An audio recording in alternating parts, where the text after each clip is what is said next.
여러분, 안녕하십니까? 성경을 읽다가 가장 불편하고 이해하기 어려운 장면을 꼽으라면 무엇일까요? 아마 많은 분들이 구약 성경, 특히 여호수아 시대의 가나안 정복 전쟁을 이야기하실 겁니다. 하나님의 백성 이스라엘이 하나님의 명령을 받아 한 민족을 완전히 멸망시키는 장면.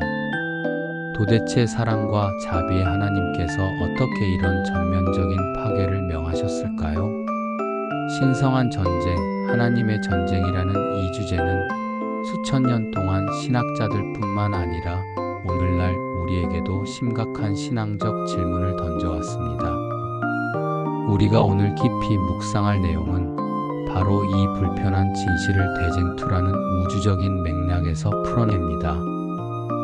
그리고 이 모든 전멸의 명령 뒤에는 자유로운 선택이라는 인간에게 주어진 가장 고귀한 선물이자 무거운 책임이 숨어 있음을 발견하게 될 것입니다. 오늘 우리는 구약 전쟁의 핵심 용어인 헤렘의 의미를 파헤쳐보고 가나안 민족에게 오랜 기간 동안 주어졌던 돌이킬 기회가 무엇이었는지 재조명할 것입니다. 궁극적으로 이 모든 고대 이스라엘의 사건이 오늘날 우리 각자의 영원한 선택에 어떤 교훈을 주는지 30분에 걸쳐 집중적으로 탐구해 보겠습니다. 불편한 진실 속에서 발견하는 하나님의 깊은 사랑과 공의로운 정의, 지금부터 함께 하시죠. 일부 배경과 불편한 진실 헤렘의 의미. 먼저 우리가 다루는 이 문제가 얼마나 심각하고 중대한지 인식하는 것에서부터 시작해야 합니다. 성경을 문자 그대로 읽을 때 하나님은 이스라엘에게 특정 도시와 민족을 완전히 멸절하라고 명령하십니다. 이 명령은 단순히 전쟁의 승리를 넘어선 완벽한 제거를 요구했습니다. 특히 이 전면적인 파괴를 설명하는 핵심적인 히브리어 용어가 바로 헤렘입니다. 헤렘은 단순하게 파괴나 전멸을 의미하는 단어가 아닙니다. 이 단어는 본래 금지된, 저주받은 또는 파멸을 위해 바쳐진 것을 뜻합니다. 그 의미를 좀 더 깊이 살펴보면 이는 사람, 동물, 무생물 등 모든 것을 하나님의 완전하고 돌이킬 수 없는 독점적인 영역에 두는 행위입니다. 이는 세속적인 용도로부터 완전히 분리하여 오직 하나님께만 바쳐진다는 뜻이죠. 그런데 이 헤렘이 전쟁 상황에 적용될 때 그것은 곧 완전한 멸망을 의미했습니다. 왜냐하면 그 민족의 문화와 우상 숭배, 그리고 만연한 죄악이 더 이상 이 땅에 남아 하나님의 거룩한 백성인 이스라엘에게 오염을 끼치지 않도록 철저히 제거하는 심판의 행위였기 때문입니다. 이 헤렘의 실행은 하나님의 거룩하심을 보존하고 세상에 만연하는 악의 확산을 막기 위한 단호한 외과적 조치와 같았습니다. 교과는 이 헤렘의 개념을 대쟁투라는 우주적 관점에서 풀어야 한다고 강조합니다. 죄가 세상에 들어온 이후 영적인 전쟁에서 중립지대는 완전히 사라졌습니다. 우리는 하나님의 편에 서거나 아니면 그분을 대적하는 사탄의 편에 서는 것, 이 둘 중 하나만 있을 뿐입니다. 이 선택의 결과는 궁극적으로 삶, 곧 영원한 생명으로 이어지거나 아니면 죽음, 곧 영원한 멸망으로 이어집니다. 가나안 전쟁에서의 완전한 멸망은 바로 이 죄와 악에 대한 하나님의 의롭고 최종적인 심판을 역사 속에서 부분적으로 묘사하는 것입니다. 하나님은 우주의 심판자로서 악이 더 퍼져나가 인류를 완전히 타락시키는 것을 막기 위해 죄를 단호히 심판하셔야 했습니다. 당시 가나안 땅은 악의 온상이 되어 인간의 타락이 더 이상 되돌릴 수 없는 지경에 이르렀음을 상징적으로 보여줍니다. 하나님의 궁극적인 목표는 인류 전체를 죄의 파괴적인 영향으로부터 보호하는 것이었습니다. 이부 하나님의 제한적인 심판 집행. 하지만 여기서 매우 중요한 점은 하나님이 이 심판 집행을 자의적으로 또는 무차별적으로 하지 않으셨다는 것입니다. 심판의 집행은 엄격한 조건과 한계 속에서 그리고 하나님의 오래 참으심 끝에 이루어졌습니다. 교과에 따르면 하나님은 당신의 심판 집행의 일부분을 고대 이스라엘에게 특별히 위임하셨습니다. 하지만 이는 무분별하고 야만적인 전쟁이 아니었습니다. 엄격한 신정 지휘 심판은 전적으로 하나님의 엄격한 통치와 지휘 아래서 이루어져야 했습니다. 이스라엘 민족의 인간적인 탐욕이나 정복주의적인 감정이 결코 개입되어서는 안 됐습니다. 이 명령을 이행하는 이스라엘 역시 하나님의 거룩한 도구로서의 자격을 유지해야만 했습니다. 시기와 장소에 국한 이 명령은 가나안 정복 기간이라는 역사상의 특정 시기 동안 그리고 고대 가나안이라는 명확히 정해주신 지역에만 국한되었습니다. 이 명령이 고대 이스라엘의 모든 전쟁에 적용되거나 후대의 모든 전쟁을 정당화하는 근거가 될 수는 없습니다. 이스라엘에게도 적용된 원칙 더 놀라운 사실은 이 심판의 원칙이 가나안 민족에게만 적용된 것이 아니라는 점입니다. 이스라엘 사람들 역시 가나안 사람들의 삶의 방식을 택하거나 우상 숭배를 하는 도성이 있다면 그와 같이 멸망당할 것이었다는 무서운 경고가 성경에 명시되어 있습니다. 하나님의 심판의 기준은 민족이나 인종이 아니라 오직 죄와 악에 대한 순종 여부였음을 증명하는 것입니다. 교과서는 멸망당한 가나안 민족들의 상태를 분명히 합니다. 그들의 죄는 수백 년간 쌓여왔으며 그들은 하나님의 뜻을 끊임없이 반역하고 거역했으며 결코 회개하지 않았다는 것입니다. 자의적이지 않은 결정, 멸망시키기로 한 결정은 결코 하나님의 충동적인 행동이나 민족주의적인 편애가 아니었습니다. 이는 그들의 죄악이 하나님이 정하신 인내의 한계선을 넘어섰기 때문입니다. 아브라함 시대부터 약속되었던 이 심판은 하나님께서 죄인을 치시기 위해 수많은 시간을 기다리셨음을 의미합니다. 충분한 증거 가나안 국경의 주민들은 이스라엘이 애굽에서 구원받을 때 행하신 모든 이적을 이미 소문으로 잘 알고 있었습니다. 그들은 진리를 알 수 있었고 자원하여 우상 숭배를 버리고 방종에서 돌아서기 원했더라면 멸절되지 않았을 것입니다. 그들에게는 돌이킬 수 있는 기회와 선택할 수 있는 자유가 분명히 주어졌습니다. 즉, 가나안의 멸망은 오랜 시간 동안의 자비와 기회를 스스로 거부하고 악한 삶의 방식을 고집한 그들 자신의 자유로운 선택의 궁극적인 결과였던 것입니다. 하나님은 그들의 선택을 존중하셨을 뿐입니다. 3부 희망의 문은 항상 열려 있었다. 여기서 우리는 이 교과의 핵심적인 메시지를 발견하게 됩니다.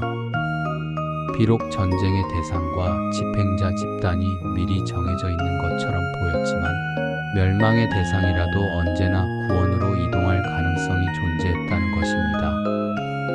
라합의 구원, 여리고성의 가나안 사람이었던 라합을 생각해 보십시오. 그녀는 자신의 도시가 심판을 받을 것임을 알고 하나님의 능력을 인정했습니다. 그녀는 이스라엘의 스파이를 숨겨주었고 자신의 악한 문화를 버리고 여호와의 권위에 순종하는 편을 자유롭게 선택함으로써 그녀와 그녀의 가족은 구원을 얻었습니다. 멸망의 대상이었던 자가 믿음을 통해 구원받은 놀라운 사건입니다. 아간의 멸망 반면 특권을 얻은 이스라엘 사람이었던 아간은 어떠했습니까? 그는 헤렘, 즉 하나님께 바쳐진 물건을 탐하여 금지된 것을 취함으로써 멸망당했습니다. 그는 여호와와의 관계로 인해 특권을 얻었지만 반역함으로써 그 권리를 잃었습니다. 기브온 사람들의 생존. 기브온 사람들은 비록 속임수를 사용했지만 여호와의 권위에 굴복하고 순종하는 자세를 취함으로써 이스라엘 가운데서 생존할 수 있었습니다. 이처럼 하나님의 보호는 임의로 주어지거나 심판의 집행이 자의적으로 이루어진 것이 아닙니다. 핵심은 오직 여호와와의 관계에 대한 순종과 반역이었습니다.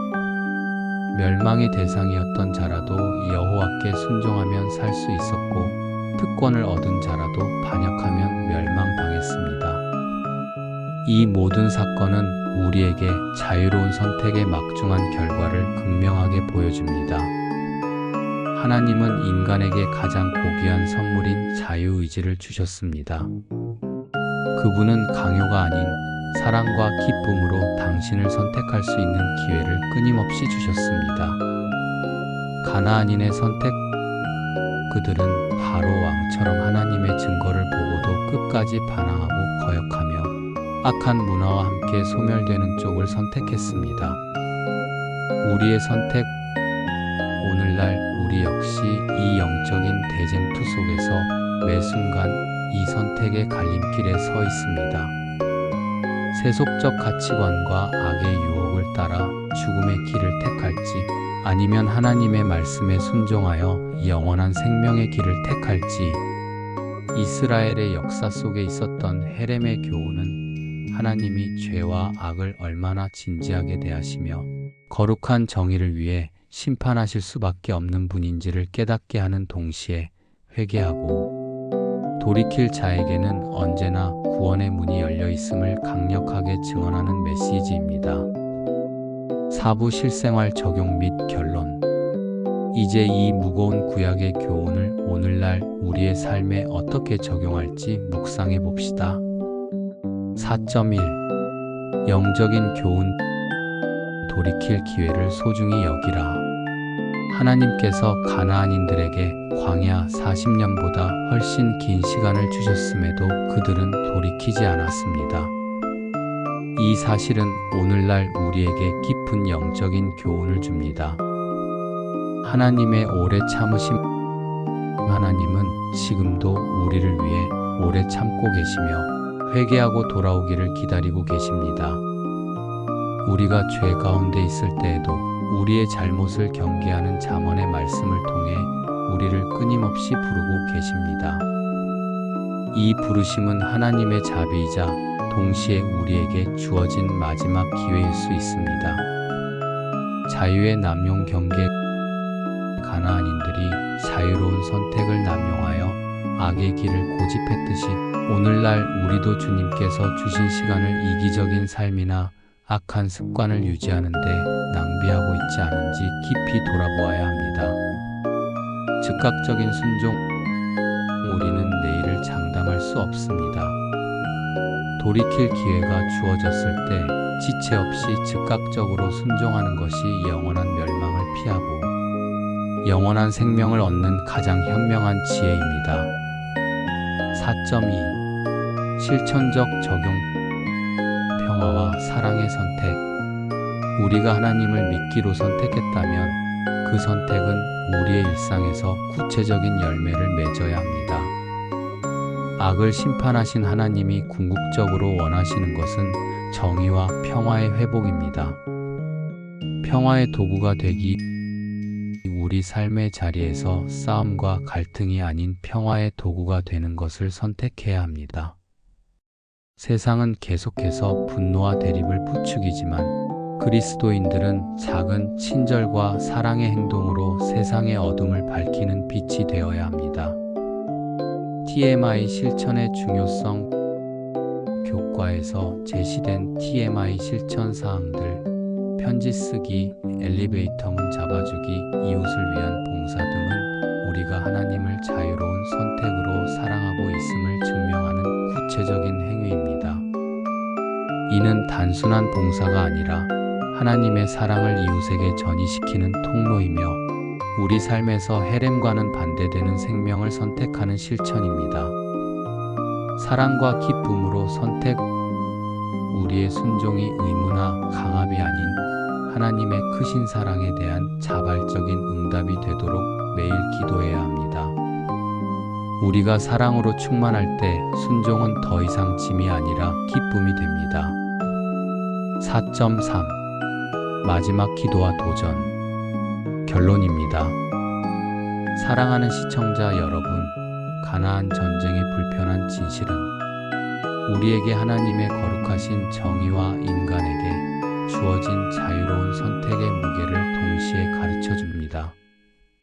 이스라엘의 하나님 여호와께서 이스라엘을 위하여 싸우셨으므로 오늘 우리의 삶에서 벌어지는 모든 영적인 전투의 배후에는 하나님께서 친히 우리를 위해 싸우고 계십니다. 우리의 할 일은 오직 하나, 그분의 주권을 인정하고 사랑과 기쁨으로 그분의 편에 서는 것을 자유롭게 선택하는 것입니다. 잠시 고개를 숙여 함께 기도하겠습니다. 언제나 자유를 주시고 그 자유로 사랑과 기쁨으로 하나님을 선택할 수 있도록 기회를 주셔서 감사합니다.